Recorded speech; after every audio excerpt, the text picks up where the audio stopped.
Assalamualaikum warahmatullahi wabarakatuh. Perkenalkan, saya Sabita Yusuf Tri Ramadhani dengan NIM 0801112823280020. Pada video kali ini, saya akan membahas tentang penggunaan atau penerapan fungsi variabel kompleks di bidang teknologi. Yang pertama itu adalah pengertian dari bilangan kompleks, yang merupakan bentuk lebih lanjut dari bilangan real yang digunakan sehari-hari. Bilangan kompleks membantu untuk menyelesaikan masalah matematika yang tidak bisa diselesaikan dengan menggunakan bilangan real saja. Bilangan kompleks terdiri dari dua bagian, yaitu bagian real dan bagian imajiner. Jika bilangan real dari suatu bilangan kompleks adalah 0, maka bilangan itu disebut imajiner sepenuhnya. Jika bagian imajiner dari bilangan kompleks adalah 0, maka bilangan ini merupakan bilangan real.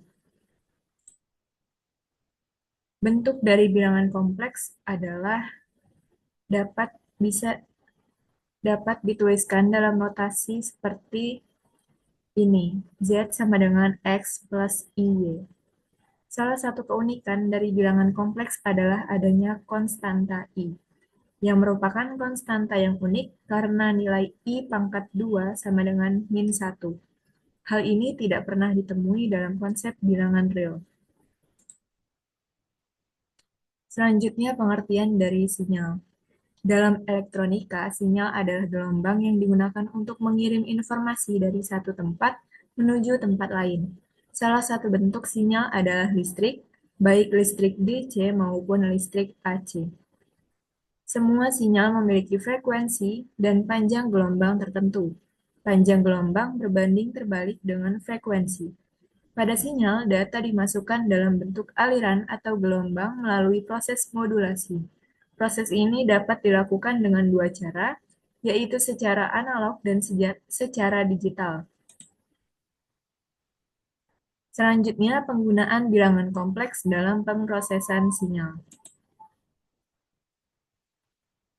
Yang pertama ada pemrosesan sinyal analog, yang merupakan pemrosesan sinyal yang dilakukan pada sinyal analog bersifat kontinu dengan metode yang analog. Nilai analog biasanya direpresentasikan sebagai tegangan listrik, arus, atau daya listrik. Dalam pemrosesan sinyal analog, terdapat beberapa rumus dan metode yang sering digunakan. Yang pertama ada metode convolution, adalah operasi matematika antara dua fungsi yang menghasilkan sebuah fungsi baru yang merupakan hasil modifikasi dari salah satu fungsi yang diambil, menggunakan simbol star, dan dirumuskan dalam bentuk integral sebagai berikut.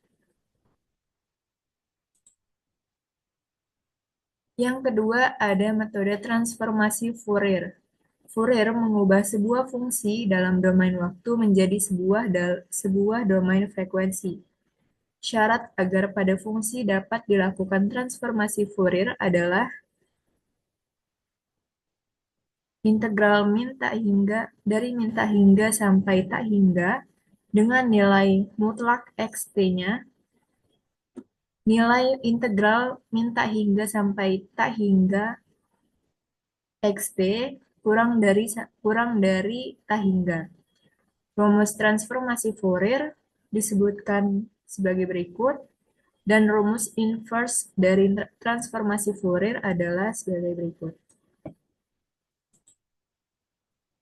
Selanjutnya ada transformasi Laplace, yang merupakan transformasi integral yang menerima sebuah fungsi dengan variabel bilangan real positif t atau waktu menjadi sebuah fungsi dengan variabel kompleks s atau frekuensi. Syarat transformasi Laplace adalah lebih dari 0. Dirumuskan dengan sebagai berikut. Di sini juga tertera rumus inverse dari transformasi Laplace. Dalam transformasi Laplace, variabel S dalam S merupakan komponen bilangan kompleks frekuensi dalam bentuk S sama dengan X plus Y, di mana X sama dengan bilangan real dan Y sama dengan bilangan real yang menjadi komponen bilangan kompleks. Lalu dalam kehidupan sehari-hari, kebanyakan parameter fisika direpresentasikan oleh persamaan diferensial. Selanjutnya ada pemrosesan sinyal digital, yang merupakan pemrosesan sinyal yang dilakukan pada sinyal yang bersifat diskrit, baik waktu diskrit, frekuensi diskrit, atau domain diskrit yang lain.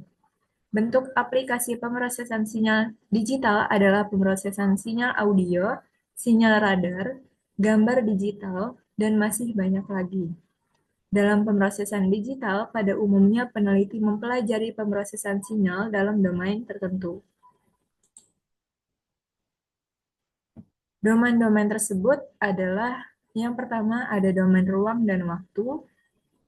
Yang paling umum metode yang digunakan adalah filter digital, yang merupakan sistem yang melakukan operasi pada sinyal waktu diskrit untuk menurunkan atau meningkatkan aspek tertentu dari sinyal tersebut. Lalu yang kedua ada domain frekuensi. Sinyal dalam domain ruang dan waktu dapat ditransformasikan menuju domain frekuensi menggunakan Fourier yang telah dijelaskan sebelumnya.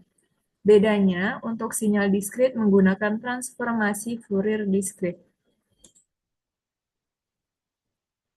Nah, transformasi Fourier diskrit merupakan bentuk ekuivalen dari transformasi Fourier, namun digunakan untuk sinyal yang bersifat diskrit, yaitu memiliki nilai hanya di tempat tertentu dan terpisah-pisah. Contoh, data yang terbatas dan terpisah-pisah. Transformasi diskrit dirumuskan dalam bentuk penjumlahan sebagai berikut. Dan rumus inverse dari transformasi Fourier diskrit adalah sebagai berikut. Kemudian ada transformasi Z pada sinyal analog. Biasanya mengubah sinyal ke domain S menggunakan transformasi Laplace. Transformasi Z mengubah sinyal waktu diskrit menjadi sinyal dalam domain frekuensi, yang dirumuskan sebagai berikut. Dalam transformasi ini, N merupakan sebuah integer, sedangkan Z merupakan sebuah bilangan kompleks dalam bentuk sebagai berikut. Transformasi ke domain Z menyediakan cara untuk menggambarkan frekuensi digital ke kelompok real dan imajiner. Kemudian ada transformasi wavelet diskrit adalah osilasi seperti gelombang dengan amplitude yang dimulai pada 0, meningkat dan menurun kembali ke 0. Transformasi menuju wavelet merupakan transformasi waktu dan frekuensi yang cukup populer. Dalam transformasi wavelet diskrit, wavelet yang terbentuk berupa sampel diskrit. Kelebihannya adalah transformasi ini mampu menerima informasi berupa frekuensi dan informasi mengenai lokasi dalam waktu. Nah, kesimpulannya adalah bilangan kompleks sangat banyak digunakan, terutama dalam berbagai sinyal. Sinyal-sinyal tersebut telah menjadi bagian penting dalam kehidupan kita, seperti listrik, gambar digital, suara audio, dan sinyal-sinyal lain. Hadirnya bilangan kompleks sangat mendukung perkembangan sinyal sehingga teknologi dapat semakin maju seperti saat ini. Penggunaan bilangan kompleks dan pemrosesan sinyal tentu akan terus berkembang dan menghasilkan teknologi-teknologi baru yang lebih baik dari sebelumnya. Lebih khususnya, bilangan kompleks tersebut dipakai dalam analisis Fourier, di mana analisis Fourier tersebut bervariasi pada seri Fourier. Seri Fourier tersebut digunakan untuk bermacam-macam sinyal. Seri Fourier dapat mentransformasikan sinyal satu ke bentuk lainnya. Pada jenis sinyalnya, tentu saja rumusnya akan berbeda. Baik, itu saja yang saya bahas pada video kali ini. Terima kasih dan mohon maaf atas kekurangan. Wassalamualaikum warahmatullahi wabarakatuh.